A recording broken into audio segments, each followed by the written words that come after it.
भाई आपने किसी फॉरेनर को डेट करा है वैसे? फॉरेनर्स को कुछ ऐसा खास ज़्यादा नहीं, वैसे करा है लेकिन लंबे टाइम के लिए नहीं करा? लंबे टाइम के लिए कभी नहीं। कितने टाइम के लिए करा है? मैक्सिमम 2-3 महीने, अच्छा। ऐसा कुछ रहा था मेरा सीन। कहाँ की थी वो? एक तो रशिया की थी, एक जर्मनी की थी, तो 2-3 एक्सपीरियंस रहे हैं बस। तो किसी ने बोला नहीं भाई लॉन्ग टर्म भी चला लो? मेरा ही नहीं चल पा रहा था, और ही नहीं चल पा रहा भाई। आप ही को travel शॉर्ट कर पा टर्म। रहा था। हाँ पर भाई माइंडसेट में डिफरेंस लगता है, क्योंकि हम लोग जैसे इंडिया में पले बड़े हैं। मुझे डिफरेंस लगता है लैंग्वेज में, एक लैंग्वेज बैरियर तो हो ही जाता है। हाँ आप कितनी भी अच्छी अंग्रेजी बोल लो, कितनी भी अच्छी लोकल लैंग्वेज बोल लो, वो हिंदी वाला जो फील है वो नहीं आ पाता, या जो खुद की जो लोकल लैंग्वेज होती है और गुस्से में तो और नहीं सोचा जाता। हाँ हाँ ये तो है। पर जैसे आप लड़कों से भी मिलते हो, उनका बचपन, हमारा बचपन, फैमिली अपब्रिंगिंग, तो कुछ डिफरेंस देखा है आपने? बहुत डिफरेंस है, बहुत ज़्यादा डिफरेंस देखा है मैंने। क्या नोटिस करा आपने? तो मैं अपने दोस्त के घर पे था, यूएस के अंदर छोटा सा एक टाउन है मिनेसोटा में, तो वहाँ पे सब कुछ एकदम डिफरेंट है, उनकी थिंकिंग बहुत डिफरेंट है। जैसे कि ब्रिटेन का एक जो लाइक फ्रेंड वगैरह है, फ्रेंड नहीं, उसका एक भाई जो वगैरह है वो गे है, ठीक है, तो उसका जो पार्टनर है और उसकी बहन मिलके उसके लिए बच्चे कर रहे हैं, ताकि दोनों लाइक ब्लड का फैमिली रहे। और तो कुछ ज़्यादा ही आगे बढ़ गए। ज़्यादा ही आगे बढ़ गए, और ये छोटे टाउन में हो रहा है, स्मॉल टाउन में हो रहा है। एक मेरी फ्रेंड थी यूएस की, तो उसकी बहन ने अपने भाई को पढ़ने के लिए पैसे दिए, और उस पैसे का इंटरेस्ट ले रही है वो। अरे पैसे तो छोड़ो, आप पैसे का इंटरेस्ट तक ले रही है। अरे भाई साहब, चलो हमने यहाँ तक सुना कि यहाँ वेस्टर्न कल्चर है कि अपने घर रहने के लिए तुमको फादर को रेंट देना पड़ता है आफ्टर सर्टेन एज। हाँ, ये इंटरेस्ट में पैसा ले रही है बहन उल्टा, ये तो पहली बार सुन रहे हैं। हाँ क्योंकि बच्चे को उन्होंने अपने जो भाई को उससे पढ़ने के लिए पैसे दिए। भाई जब आप इतना ट्रैवल कर लेते हो तो मुझे लगता है फिर आप जज करना छोड़ ही देते होंगे, क्योंकि तरह तरह की चीज़ें और देख ली होंगी आपने, तो है ना? जज करने का क्या ही मतलब है, पूरा एकदम अलग अलग ही दुनिया है। उनके हिसाब से हम गलत हैं, हमारे हिसाब से वो गलत है, तो क्या ही जज करना। भाई मोटा मोटा जितनी फेमस कंट्रीज़ के बारे में हम देखते हैं, वीडियोस देखते हैं, व्लॉग्स देखते हैं, वो तो हम सबने देखे ही हैं, जैसे चाइना, जापान, रशिया, यूरोप की काफ़ी कंट्रीज़ हैं। कुछ ऐसी अनएक्सप्लोर्ड कंट्रीज जहाँ पर आप गए उनके बारे में थोड़ा बताओ कि वो कौन सी कंट्रीज़ में गए और वहाँ की कुछ वियर्ड चीज़ें, कुछ इंटरेस्टिंग फैक्ट्स। 2-3 कंट्रीज़ हैं, फॉर एग्जांपल चैड हो गई, काफ़ी सारे लोग गए नहीं हैं, सेंट्रल अफ्रीकन रिपब्लिक, लाइबेरिया। मैं लाइबेरिया का एग्जांपल देता हूँ। लाइबेरिया कहते हैं कि वन ऑफ द मोस्ट ह्यूमनिटेड कंट्री इन द वर्ल्ड है, सबसे ज़्यादा उन्होंने लाइक ह्यूमंस खाए हैं उन्होंने। अच्छा। कुछ स्टडीज बताती है कि 2 से 3% लोगों ने ह्यूमन खा रखा है वहाँ पे। अच्छा, 2 से 3% आज भी खाते हैं? नहीं, आज नहीं खाते, जब वॉर के दौरान खाते थे वो लोग। अच्छा। और एक उसमें बड़ा इंटरेस्टिंग नाम है, जनरल बट नेकेड। क्या सीन है उसका जी? वो नेकेड था, जिससे नाम से सुन रहा है कि नेकेड, तो वो जनरल था अपने रैंक में, और वो नेकेड भी रहता था। अच्छा। तो वो लड़ाई के लिए यूज़ करता था चाइल्ड सोल्जर को। अच्छा। जो 8 साल के बच्चे हो गए, 7 साल के बच्चे हो गए, 10 साल के बच्चे हो गए, तो वो इतना ज़्यादा क्रूअल था कि वो बेट लगाता था कि अपने दोस्तों के साथ कि देखो ये एक महिला जा रही है और इसके पेट में बच्चा है, ये प्रेग्नेंट है, तो बच्चे लोग जो पता करते हैं कि इसके अंदर मेल है या फीमेल, और वो उसको काट देता था, और काट के चेक करता था, निकालता था, मे भी 6 महीने होंगे, मे भी 7 महीने होंगे, काट के निकाल के बच्ची भी मर गई, माँ भी मर गए। अरे बाप रे। और निकाल के देखा, अच्छा ये चीज़ तो मेल है, चलो तुम पैसे हार गए। इतना ज़्यादा क्रूअल बंदा था वो। और उसके बाद उसकी जो सेना थी वो बच्चे वाली सेना थी, तो उसको पिलाता था ब्लड। किसी गांव में जाएगा, एक बच्चे को मारेगा और उसको उसका सबको ब्लड पिलाएगा, और उस ब्लड से पिलाने के बाद बच्चे बताते थे कि तुम कभी हार नहीं सकते हो, तुम जाके लड़ाई करो। और उससे ये सब करने के बाद बहुत चीज़ें हुई, एंड देन नाउ कहते हैं कि वो क्रिश्चियनिटी में कन्वर्ट हो गया और गवर्नमेंट ने उसको माफ़ कर दिया, चलो ठीक है, मतलब तुम बदल गए हो। तो आज भी जिंदा है वो? आज भी जिंदा है वो, आपको गली में मिल जाएगा वो, लाइबेरिया की गलियों में। अच्छा। मनरोविया की गलियों में। और ये जो चैड कंट्री बता रहे हो आप, ये कैसी कंट्री है भाई? चैड भी इंटरेस्टिंग कंट्री है, बहुत ज़्यादा one of the hottest country in the world है, पूरा सहारा के बीच में बना हुआ है। और उनकी सबसे प्रॉब्लम है कि वो एक, आपने नाम सुना होगा, बोको हराम। तो वो बोको हराम से परेशान है। छोटी सी कंट्री है। एक उन्होंने एक्चुअली वॉर लड़ा था, बड़ी इंटरेस्टिंग वॉर लड़ा था उन्होंने, इसको कहते हैं टोयोटा वॉर। अच्छा। जो चैड की जो मिलिट्री थी उसने टोयोटा लैंड क्रूजर नहीं था, लेकिन वो हाइलक्स था। अच्छा। टोयोटा हाइलक्स के ऊपर उन्होंने बंदूक लगा के हाँ। जो गद्दाफी की जो मिलिट्री थी उसको हटा दिया था। और तब से मतलब मुझे लगता है कि टोयोटा हाइलक्स और टोयोटा का जो बिगेस्ट प्रमोटर है ना, वो टेररिस्ट है। भाई आपके साथ हम वीडियोस में देखते हैं कुछ कुछ आपकी रील्स इंस्टाग्राम पे वायरल हो जाती है, जैसे आप कहीं रशिया में थे जब आपके साथ एक बंदा था वो कह रहा कि असी की चक लिया बैग वाली जो रील थी आपकी रील थी, बहुत बहुत वायरल हो ज़्यादा गई। वायरल हुई वो वो तो। कहाँ की थी, क्या स्टोरी थी भाई उसकी? तो हम थे रशिया में, मैं अकेले था रशिया में, और मैं ट्रैवल कर रहा था from Moscow to Saint Petersburg. Saint Petersburg पहुंचने के बाद सब लोग ट्रेन से उतर गए।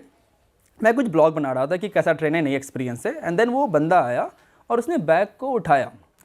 बैग को उठाने के बाद मैंने बस उसको ये बोला कि ये बैग मेरा है, बस ये उसने मैंने यही बोला कि ये बैग मेरा है भाई। तो उसको आ गया गुस्सा कि उसको लगा कि मैं उसको चोर बोल रहा हूँ।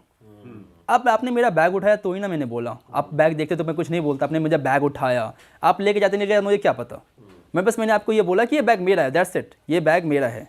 वो गुस्सा हो गया कि तुम मुझे चोर फिरे फिरते हो, मुझे तो चोर लगता हूँ, फिर उसके बाद 1000 गालियाँ देने लग गया। बट वो ड्रंक भी, ओवर ड्रंक था वो, और सुना है कि उसकी ओवर ड्रंकिंग से उसकी जान भी चली गई है, वो जिंदा नहीं रहा अब, अच्छा, उसकी डेथ हो गई है। हाँ, ये कितने टाइम पुरानी बात है भाई? ये 2023 की बात है।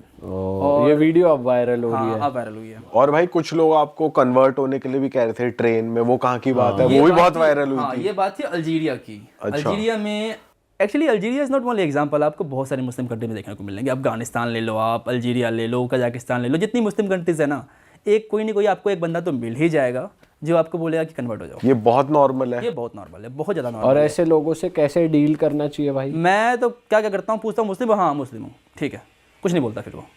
कौन उससे डील करेगी यार, ये बन जाओ वो बन जाओ, 1000 दिमाग खराब करेगा मेरा कि कितना अच्छा रिलीजन मेरा नहीं है, ये वो है। अगर आपने जैसे पहले शुरू में आपने बोल दिया मैं हिंदू हूँ, तो उनका क्या रिस्पॉन्स होता था? रिस्पॉन्ड था कि ये अच्छा नहीं है, तुम्हें मुस्लिम बन जाना चाहिए, इसके ये फ़ायदे हैं, ये करना चाहिए, तुम्हें ये करना चाहिए। तो वो 1000 कहानियाँ सुनाएंगे इस्लाम के बारे में। पर जब वो ट्रेन में आपके साथ हो रहा था उस टाइम पे तो वो मैंने बोल आपको दिया था कि मैं हिंदू हूँ। अच्छा, कभी कभी फिर आपका मजाक उड़ाने लग जाएंगे टीके का। एक बार मुझे याद है, सोमालीलैंड की बात है, वो बता रहा था कि तुम किसी चीज़ को भी पूछ लेते हो, ऐसा बोलने लग गया मुझे। तो इसलिए ना मैं दिमाग नहीं लगाता कि ठीक है क्या क्या है, कि मैं बोल दूंगा ठीक है मुस्लिम है, फिर वो मुझे परेशान ही नहीं करेगा। और वो नाम वाम पूछते हैं फिर कि क्या नाम है? नाम तो उनको क्या ही पता होता है, इंडियन नाम क्या होता है। हाँ। नाम वगैरह से उनको फर्क नहीं पड़ता है। चेंज करते हो ऐसा आप अपना नाम वैसे नहीं, किसी नहीं, को मैं बता सुबह दो में तो बोल देता हूँ मैं। सुबह में। हाँ, सुबह में बोल और देता हूँ। कभी ऐसा होता है कि भाई आपको ये बोलना पड़ा हो कि जैसे आजकल इंडियंस की बहुत वो बदनामी हो रही है कि मैं इंडिया से हूँ ही नहीं, मैं किसी और कंट्री से हूँ? मैं तो हमेशा इंडियन ही बोलता हूँ कि मैं भले ही बोलता हूँ मैं इंडिया से नहीं हूँ, लेकिन इंडियन तो दिखता हूँ ना। मैं थोड़ी सी change कर सकता हूँ। सही में। अच्छा भाई, हमने सुना है जो Latin American, south American countries हैं वहाँ पे ये कलर बहुत अप्रिशिएट होता है हमारा हाँ, वाला। क्योंकि वहाँ पे इंडियंस पहुँच नहीं पाए हैं ना, तो उनको लगता है ये तो बहुत दूर से आ गया है। वहाँ पे लैटिनो ही बता देते हैं इस कलर को, हाँ, इंडियन लैटिनो चला भी जाए हो तो। जाता है। आप पेरून के हो सकते हो, आप मैक्सिको में आप मैक्सिकन हो सकते हो। हाँ सही बात। हाँ, तो वो वहाँ चल जाता है। फिर भी मैं लाइक इंडियन दिख जाते हैं, कुछ भी कर लो आप ना। पर उन कंट्रीज में कैसा लगता है भाई, कैसा लगा आपको? वो कंट्रीज कुछ अलग है? वहाँ पे नाइट लाइफ बहुत सही है उन सब खाली कंट्रीज में। पार्टी हब मुझे लगता है सारे के सारे कंट्रीज, हर जगह पार्टी करते रहते हैं वो लोग। अच्छा। और हमने सुना है भाई वहाँ पे आप गए हो तो फोन वोन चोरी होना तो आम बात है, रात को आप निकलो ही किस्मत मत मेरी अभी तक अकेले। बहुत अच्छी है कि मेरी 2 बार मैं रॉब्ड हुआ हूँ।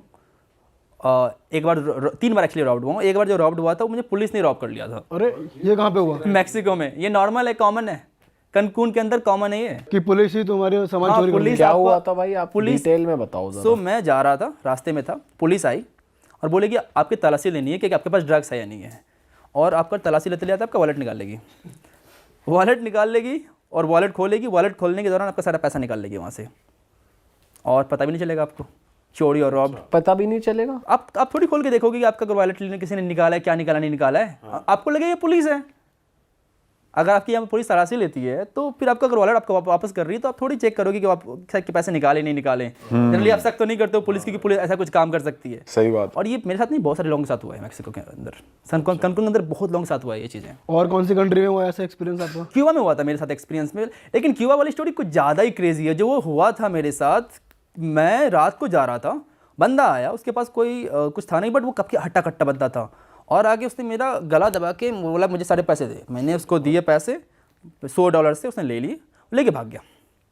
उसने मेरा फ़ोन तो लेने की कोशिश की नहीं, उसके पास पता था कि मेरे पास आईफोन है, उससे ज़्यादा एक्सपेंसिव होगा, बट उसने फ़ोन वगैरह लिया नहीं और भाग गया वो। फिर मैंने फ़ोन निकाल के रिकॉर्ड कर लिया उसको, जब भाग रहा था वो भागने लग गया, उसको रिकॉर्ड कर लिया मैंने उसको, और फिर पुलिस को मैंने कॉल किया। पुलिस आई, उसके बाद जो इन्वेस्टिगेशन हुआ है ना, वो मैं सिर्फ मूवीज़ में देखता था कि ऐसा होता है, मेरे फिंगरप्रिंट ले जा रहे हैं मेरे टी शर्ट से, अच्छा तुम यहाँ पकड़ा था, ये लेके गया, फिर मुझे हॉस्पिटल लेके जा रहे हैं, सब कुछ पूरा चेक करवा रहे हैं, एक्सरे सब कुछ तुम्हारा ठीक है ना। उसके बाद 24 घंटे के अंदर उस बंदे को पुलिस पकड़ लिया पुलिस ने। बाप रे, ये तो बहुत फास्ट है हाँ यार भाई। पुलिस। $100 के लिए इतनी मेहनत कर रहे हैं, मतलब वहाँ की अच्छी है पुलिस। क्योंकि उनकी देश टूरिज्म पे चलती है और टूरिस्ट के साथ ऐसा होना उनके लिए सही नहीं है। कैसा है वैसे सुंदरता में क्यूबा? बहुत सुंदर है क्यूबा। आपकी टाइगर की एक मूवी है, टाइगर मूवी की एक गाना शूट हुआ था, मैं लापता मैं लापता। वो क्यूबा में हुआ था, हवाना में हुआ था वो। अच्छा। बहुत इंटरेस्टिंग, बहुत ब्यूटीफुल कंट्री। आपको ऐसा लगेगा कि आप 90s, 50s, 60s में आ गए हो। इतनी पुरानी पुरानी गाड़ी आपको देखने को मिलेगी, क्योंकि वहाँ पे इम्बागो लगा हुआ है यूएस का। हाँ। तो उसकी वजह से नई चीज़ें कुछ आ ही नहीं रही वहाँ पे। वहाँ पे तो आप लोगों के लिए नए ही हो गए एक तरीके से, वही फॉरेनर ही, तो वो कैसे रिएक्ट कर रहे थे? नहीं, वहाँ फॉरेनर्स बहुत आते हैं, बहुत टूरिज्म उनके पास। अच्छा। बहुत पैसा टूरिज्म के साथ। और बहुत सारे इंडियंस भी यूरोपियन- बहुत आते हैं। ये इंडिया उतने नहीं आते, यूरोपियंस मोस्टली आते हैं। लड़कियां सुंदर है वहाँ की, क्यूबा की? मिक्स है वहाँ पे लड़कियाँ, सारी कंट्रीज की तरह। वहाँ पे आपको ब्लैक पॉपुलेशन मिलेगी, ब्राउन भी है, वाइट भी है। सबसे ज़्यादा सुंदर लड़की का आपको कौन सी देश की लगी? सुंदर हाँ, डिपेंड करता है। क्या डिपेंड करता है भाई? लाइक हो सकता है मेरे लिए सुंदर हो, आपके लिए नहीं हो। तो आपकी वजह से मेरे लिए हो सकता है I think Ukraine, Colombia. Ukraine Colombia top list. Colombia में भाई स्कैम्स भी बहुत है कि ड्रग कर देते हैं आपको, ऐसा कुछ? हाँ, ये मैंने सुना है, मेरे साथ कभी हुआ नहीं है। मैंने सुना है कि वहाँ एक डेविल्स ड्रग आता है। अच्छा। अभी एक बहुत सारे इंस्टाग्राम वायरल्स आ रहे थे कि एक्चुअली अमेरिकन को टारगेट ज़्यादा करते हैं, ठीक है वो। तो वो अमेरिकन को टारगेट करेंगे मोस्टली। वो आपको पता नहीं कौन सा ड्रग सुखा देंगे, आपको टिंडर बम्बल पे लड़कियां मिलेगी, आप उस पर स्वाइप करोगे, लड़की आपके घर पे आएगी, आपको वो ड्रग सुखा देंगे, और पता नहीं ड्रग सुनने के बाद पता नहीं आप क्या हो जाते हो कि आप कॉपरेट करते हो उस बंदे के साथ। मैंने ये स्टोरी सुनी है कि आप खुद ही बैग पैक कर रहे हो उस बंदे का, लाइक ओके ये सारा बैग लेके जाओ, एटीएम पिन बता रहे हो आप, फोन दे रहे हो। वशीकरण हो गया एक तरीके वो से। तो एकदम वशीकरण कर लिया उन्होंने। नए तरीके का मॉडर्न वशीकरण है ये तो। वशीकरण है। वो क्या हुआ था जो आप कोकेन वाली स्टोरी बता रहे थे? एक बार मैं क्यूबा में था, सॉरी क्यूबा में नहीं, एक बार मैं कोलंबिया में था और हॉस्टल वालों के साथ मैं पार्टी करने के लिए गया। और एक मेरे जो हॉस्टल वाला बंदा था वो कोक करता था, एक आई थिंक वो जर्मनी से था, तो वो कोक करता, उसने अपने पास कुछ कोक रखा था। तो पुलिस रास्ते में भी रोकती है। पुलिस ने देखा, सबको चेक किया पॉकेट वगैरह, उसके बंदे से कोक मिला। बोलता ये क्या है? पुलिस बोल रहे हैं, ये बोलता है नहीं ये तो ऐसे ही मेरा दवाई है, कोक नहीं है, कुछ नहीं है। पुलिस ने जो किया मैं हैरान था। पुलिस ने ऐसे की लिया कोक को, नो दिस इज कोक, ऐसे बोल रहा है, नोट कर लिया। बोला दिस इज कोक, खुद ही ये नहीं बोला बढ़िया माल है भाई, सही सही जगह से आया है। कहाँ से लिया, जल्दी नंबर दे। और फिर उसके बाद बंदे ने $50 दिए, बोला जा नॉर्मल है वहाँ पे। ओह, लोग कोक करने के लिए बहुत जाते हैं कोलंबिया, लोग कोक करने के लिए वहाँ जाते पर आपने जैसे पार्टी भी करी होगी वहाँ पे, तो कुछ क्रेजी हुआ है पार्टी करते हुए? हैं पार्टी करते हुए। कैसा कुछ खास कि मैं सब जैसे दूर ही रहता हूँ, मुझे पता है, मैंने सुना है कि अगर ये सब आपने कर लिया तो आप एडिक्टिव हो जाते हो, तो मैं दूर ही एकदम उससे। ऐसा भी हमने सुना है कि भाई अपनी ड्रिंक्स कभी खाली मत छोड़ो। जनरली ये सब कोलंबिया होता है कि आप खाली वगैरह मत स्पाइक कर देते हैं स्पाइक कर देते हैं। हाँ, मैं तो जो लेता हूँ वो शॉर्ट ही लेता हूँ, मैं शॉर्ट लेके पी लिया बस, खत्म वहीं पे, अपने आँख के सामने खत्म। हाँ भाई, ये बेस्ट चीज़ है, सबसे बेस्ट है। और अगर हम उन कंट्रीज़ को, जैसे ये हो गई कोलंबिया हो गई, उधर वाली कंट्रीज़ को यूरोप से कंपेयर करें तो क्या कल्चरल डिफरेंस या लोगों में डिफरेंस देखा है? लोग वहाँ पे ज़्यादा वार्म और हैप्पी दिखते हैं मुझे, कोलंबिया, पेरू, सब कंट्रीज़ में हमेशा डांस करते रहेंगे स्ट्रीट्स पे, यहाँ हर जगह डांस चलते रहेगा उनका। आप स्ट्रीट पे जाओगे, लोग दारू पे के डांस किए जा रहे हैं एकदम। और ये अमीर लोग हैं या फिर मिडिल क्लास या क्लास ही गरीब? है, मोरलेस मिडिल क्लास ही है countries. Per capita income more or less same India के आसपास होगी। अच्छा, और इंफ्रास्ट्रक्चर वगैरह, पब्लिक ट्रांसपोर्ट वगैरह कैसा? वो सब भी मोरलेस इंडिया की तरह ही होगी या थोड़ा सा इंडिया से बेटर। ऐसा नहीं कि यूएस तो कुछ नहीं, मतलब चाइना के लेवल के से ऐसा कुछ नहीं। हाँ। तो हिचहाइक यहाँ पे भी करी आपने? मैंने ज़्यादा वहाँ पे टाइम बिताया, हिजाइक मैंने नहीं किया था उस वहाँ पे क्योंकि वहाँ पे सब डेंजरस हो जाता है, थोड़ी लूट पाट मर्डर्स वगैरह ज़्यादा है कंपेयर टू अदर कंट्रीज।